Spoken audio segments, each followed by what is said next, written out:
Thank you, Madam Chair, members of the delegation. Oh, delegate, my delegate. I'd like to start by thanking all of you for hosting this hearing tonight. I appreciate all of you offering Baltimoreans this opportunity to discuss the upcoming legislative session. My first issue is a familiar and pressing one that we have discussed before, law enforcement pensions, an issue in which the council president and I are both very together. Here are two numbers I want you to remember. The first number is 15,530,073, and the second number is 36. Since 2017, the city has paid out over $15.5 million for 3 dozen gun trace task force settlements and claims, and both of those numbers are expected to grow. And despite several of the responsible officers being federally convicted of crimes against the residents of Baltimore, they are still able to walk away with a pension. Now, as a lifelong resident of Baltimore, I'd say that isn't just, it isn't fair, and it isn't right.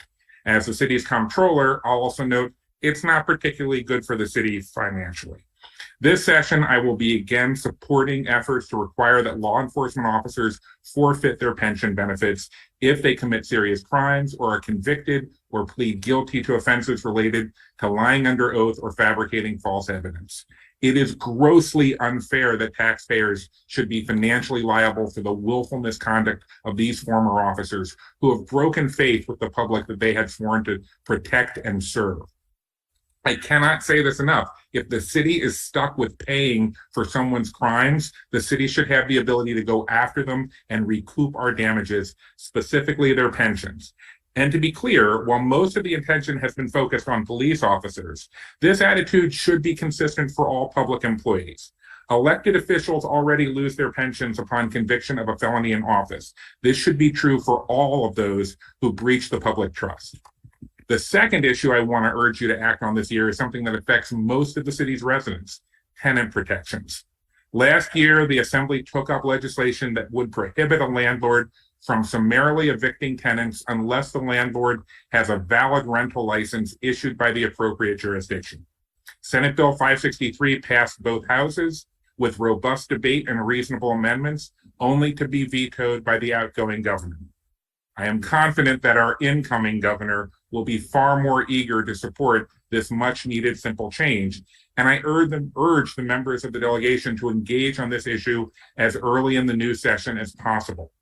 And by the way, both SB 563 and its companion House bill were introduced to address an inequity that arose specifically from a Court of Appeals case relating to Baltimore City's rental licensing laws, but neither bill had any co-sponsors from the city.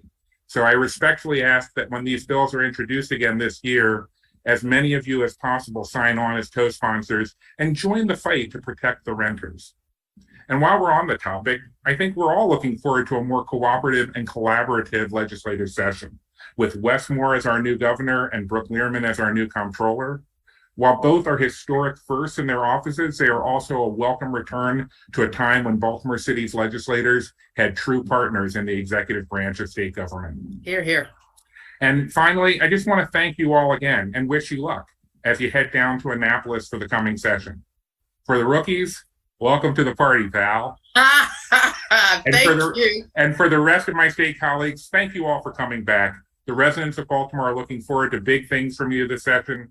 Please do not hesitate to call on me if I or anyone in my office can help in any way.